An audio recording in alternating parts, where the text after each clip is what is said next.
తెలంగాణ మంత్రివర్గ విస్తరణ ఆలస్యం అవుతున్న కొద్దీ కొత్త సమస్యలు వస్తున్నాయా? మంత్రివర్గంలో చోటు కల్పించాలని అభ్యర్థించిన నేతలే ఇప్పుడు అల్టిమేటం జారీ చేస్తున్నారా? కేబినెట్లో ఛాన్స్ ఇవ్వకపోతే ఊరుకునేది లేదంటున్న నాయకులు ఎవరు?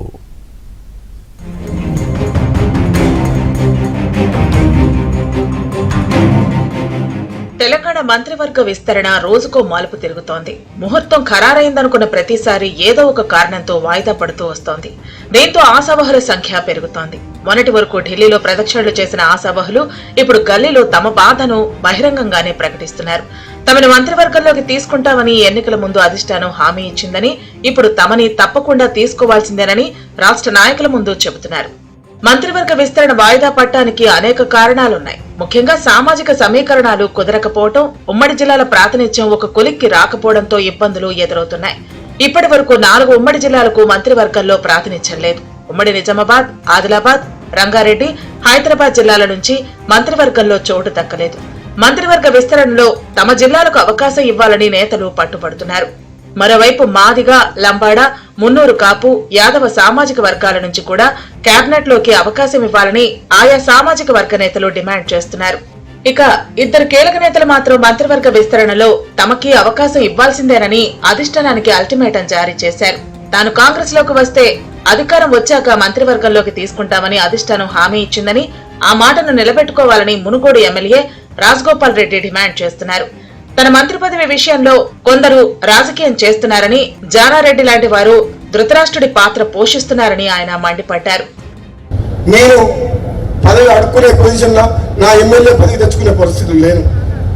ఈ తెలంగాణ రాష్ట్రం కోసం 5 ఏళ్లు పోరాటం చేసి సోనియా గాంధీ కాంగ్రెస్ పార్టీ ఒప్పించి పార్లమెంట్ లో తెలంగాణ గొంతు వినిపించి తెలంగాణ తెచ్చిన ఎంపీల్లో నేను ఒకరిని. నా విషయంలో కొందరు నాయకులు ఇది చెప్తే బాగుండదు, దుర్మార్గంగా ధర్మరాజులాగా ఉండాల్సిన జానారెడ్డి గారు కూడా మహాభారతంలో ధృతరాష్ట్రుడి పాత్ర పోషిస్తుంది. నాకైతే బాధ అనిపిస్తుంది. మరోవైపు ఉమ్మడి ఆదిలాబాద్ నేత మంచిర్యాల ఎమ్మెల్యే ప్రేమ్ సాగర్ రావు సైతం తనకి మంత్రివర్గంలో అవకాశం ఇవ్వాలని కోరుతున్నారు. పార్టీలు మారి వచ్చినోళ్లు పదవుల కోసం పోటీ పడుతున్నారని వివేక్ వెంకటస్వామి టార్గెట్ గా విమర్శలు గుప్పించారు. అలాంటి వాళ్లకు పదవులు ఇస్తే ఊరుకునేది లేదని ఆయన స్పష్టం చేశారు. ఇవాళ నా గొంతునపై ప్రయత్నం చేస్తుంది. ఇవాళ మొన్న వచ్చిన వాళ్ళు ఒకటే గుర్తుపెట్టుకోండి, పార్టీని కష్టకాలంలో ఎవరు కాపాడుకున్నాడు, పార్టీ పెట్టుకుని ఎవరు చేసిండ్రు, ఇన్నోవేల్ మీటింగ్ ఎవరు పెట్టిండ్రు, కరిగారు మీటింగ్ ఎవరు పెట్టిండ్రు, వీళ్ళంతా కరిగారు మీటింగ్ కలవైండ్రు. ఒక్కరు మాత్రం గుర్తుపెట్టుకోండి, నాకు అన్యాయం జరుగుతున్న భరిస్తా, కానీ మా ఉమ్మడి జిల్లాకు అన్యాయం జరిగేటప్పుడు భరించే ప్రసక్తే లేదు. మొత్తం టీఆర్ఎస్ 2 సార్లు, బీజేపీ అన్ని పార్టీలు తిరిగి వచ్చిన ఎవరైతే ఉన్నారో వాళ్ళు కూడా ఇవాళ మంత్రి పదవి అడుగుతున్నారు. అటు ప్రేమ్ సాగర్ రావు కామెంట్స్ పై స్పందించారు ఎమ్మెల్యే వివేక్ వెంకటస్వామి. బాల్కసుమన్ పై పోటీకి ఎవరూ లేకుంటే తనను నిలబెట్టారన్నారు. చెన్నూరు నియోజకవర్గంలో ఈ 40 సంవత్సరాల నుంచి కేవలం గడ్డం ఫ్యామిలీ నుంచి నిలబడినప్పుడే గెలవడం జరిగింది కాంగ్రెస్ పార్టీ. అవునా కదా?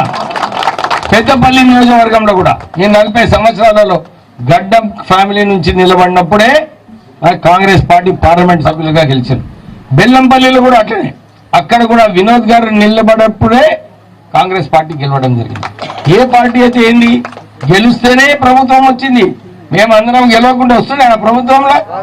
ఇక ఉమ్మడి రంగారెడ్డి జిల్లా నేతలు సైతం మంత్రివర్గంలో చోటు కోసం ప్రయత్నాలు ముమ్మరం చేశారు. జిల్లాకు మంత్రివర్గంలో చోటు ఇవ్వడానికి సామాజిక సమీకరణాలు అడ్డొస్తే ఎమ్మెల్యే పదవికి రాజీనామా చేసి అధిష్టానం సూచించిన వారిని గెలిపించుకుని వస్తానని ఇబ్రహీంపట్నం ఎమ్మెల్యే మల్రెడ్డి రంగారెడ్డి ఇంతకు ముందే ప్రకటించారు. కాంగ్రెస్ సీనియర్ నేత జానారెడ్డి సైతం ఉమ్మడి రంగారెడ్డి, హైదరాబాద్ జిల్లాలకు మంత్రివర్గంలో చోటు కల్పించాలని కాంగ్రెస్ హైకమాండ్ కి లేఖ రాశారు. మేము అడిగేది ఒక్కటే, రోజు రోజు పెరుగుతున్నటువంటి జనాభాకు అనుగుణంగా అక్కడ ఉండేటువంటి ప్రజల యొక్క ఆలనా పాలన చూడాలి అంటే ఆ జిల్లాలకు మంత్రులు ఉండాల్సిందే. తెలంగాణ రాష్ట్రాన్ని తెచ్చుకుందే మేము 10 జిల్లాల తెలంగాణ అన్నాం. 10 జిల్లాల తెలంగాణ కాకుండా 6 జిల్లాలలోనే మంత్రులు ఉంటే నిజంగా మాకు బాధగా ఉంటుంది. అది మా ముఖ్యమంత్రి గారికి చెప్పినాం, మా డిప్యూటీ ముఖ్యమంత్రి గారికి చెప్పినాం. మరోవైపు సామాజిక వర్గాల వారీగా కూడా మంత్రివర్గ విస్తరణలో చోటు కల్పించాలన్న డిమాండ్లు వస్తున్నాయి. ప్రభుత్వ విప్ బేర్ల ఐలయ్యకి మంత్రివర్గంలో చోటు కల్పించాలని యాదవ సామాజిక వర్గం డిమాండ్ చేస్తోంది. ఇక మున్నూరు కాపు నుంచి ప్రభుత్వ విప్ ఆది శ్రీనివాస్ ను మంత్రివర్గంలోకి తీసుకోవాలని డిమాండ్ చేస్తున్నారు.